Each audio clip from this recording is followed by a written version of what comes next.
দাঁড়া দাঁড়া দাঁড়া দাঁড়া, কি হলো? আয় দেখ কেলা খেজুর গাছ গাড়ি মারা, আয় আয় দেখি। তো বন্ধুরা, আমাদের এক বৌদি সানলাইট বৌদি বলেছিল ওদের দিকের খেজুর গাছগুলি নাকি খেজুর ধরে, আর আমাদের দিকের খেজুর গাছগুলি কি ধরে সেটা কমেন্ট বক্সে জানাতে বলেছিল। তো আমি কমেন্ট করে জানাছি না, ভিডিও করে দেখাই নিয়েছি আমাদের দিকের খেজুর গাছগুলি কি ধরে। খেজুরও ধরে, আর খেজুর গাছ করলে আমরা একটা জিনিস পারি, ওটার নাম হচ্ছে খেজুরের তাড়ি। তো খেজুরের তাড়ি কি করে পারি সেটা তোমাকে দেখাই নিয়েছি টুকু বৌদি, বুঝলি।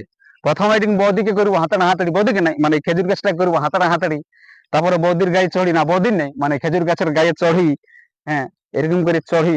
তো চড়ার পর কিছুটা চড়িয়ে উঠিয়ে খুলবো বৌদির শাড়ি, বৌদির নেই মানে খেজুর গাছটা শাড়ি। তো শাড়ি খুঁড়ার পর এখানে কাটবো বৌদির বৌদির বাল, না বৌদির নেই মানে এই খেজুর গাছের ডাল। আর এই ডাল কাটতে কাটতে হয়ে যাবে 3 ইঞ্চিকের খাল, আর এখানে ঢোকাই দেবো একটা খাড়ি। খাড়িতে ঢোকার পর নিচটা ছাঁচি দিব একটা মাটির হাঁড়ি, আর ওইটাই পড়তে যাইবে ঠোপা ঠোপা খেজুর তাড়ি, বুঝলে বৌদি। খেজুর গাছে হাড়ি বাঁধো মন, মন রে খেজুর গাছ।